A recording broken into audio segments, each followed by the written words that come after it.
चोरी कबहू कैला ना गदरिया ए भैया बानी के ए भैया बन के रहला देसवा के हो पुजरिया ए भैया बन के रहला यो क्या बात है पुजरिया ए भैया बन के रहला दसवा के पुजरिया ए भैया नाही कैला चोरी कबहू नाही कैला चोरी कबहू कैला ना गदरिया ए भैया बानी के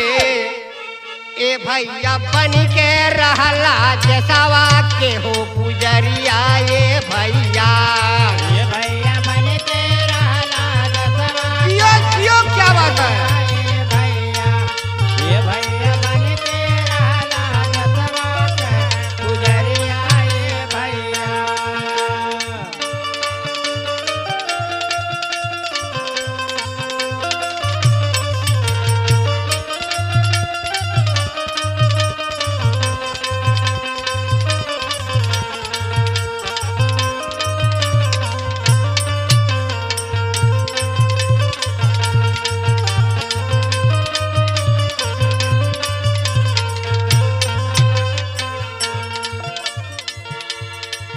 गुलाब चंद यादव की तरफ से शहीद क्रांतिकारी वीरों को कोटि कोटि प्रणाम है, सत सत नमन है। कौन सिल में 4 घंटा गोलियां चलावाला 4 घंटा गोलियां चलावाला कौन में 4 घंटा गोलियां चलावाला गोर की दुल्हनियन के गोर की दुल्हनियन के देश से भगावाला गोर की दुल्हनियन के देश से भगावाला गोर की दुल्हनियन के देश से भगावाला बेड़ी हाथ काड़िया जाके बेड़ी हाथ काड़िया जाके तोड़ा ला शिकारिया ए भैया बानी के ए भैया बानी के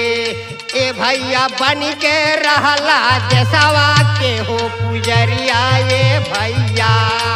भैया बन के रहला दसवा के पुजरिया ए भैया यो क्या बात है रहला दसवा के पुजरिया ए भैया तुम मुझे खून दो और मैं तुम्हें आजादी मुझे खून दो मैं तुम्हें आजादी तुम मुझे खून दो मैं तुम्हें आजादी देसवा कहो नहीं पाई बर्बादी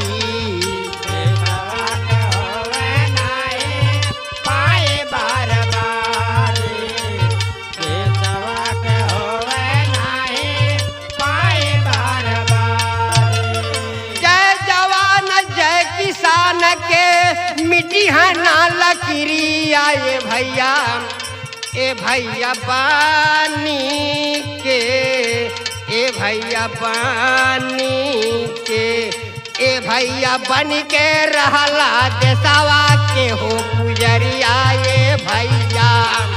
भैया बन के यो क्या बात है पुजरिया ए भैया बन के रहला दसवा के पुजरिया ए भैया हमारे देश के क्रांतिकारी नौजवान अपने प्राणों की आहुति दे दिए बलिदान कर दिए फांसी के फंदे को हंसते हंसते चूम लिए अपने आने वाली पीढ़ियों के लिए हंसते हंसते फांसी के फंदे को चूम लिए। आखिरी में गुरु घराने के परिचय। गुरु गुरुए बिहारी पत्तू स्वर्गवा के गईला गुरुवर बिहारी पत्तू स्वर्गवा के गईला गुरुवर बिहारी पत्तू स्वर्गवा के गईला रहा के जरिया बिहारी जी लगावला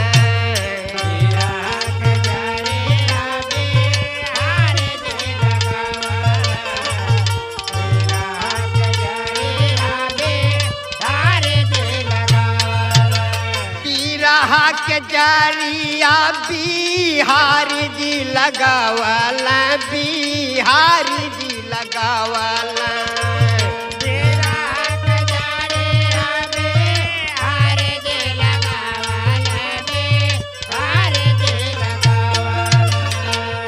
यादो कवि गुलाब चंदन यादो कवि गुलाब चंदन सींचा फूलवरिया ये भैया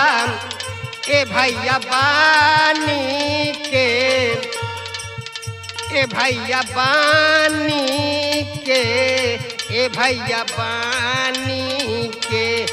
ए भैया बन के रहला जसवा के हो पुजरिया ए भैया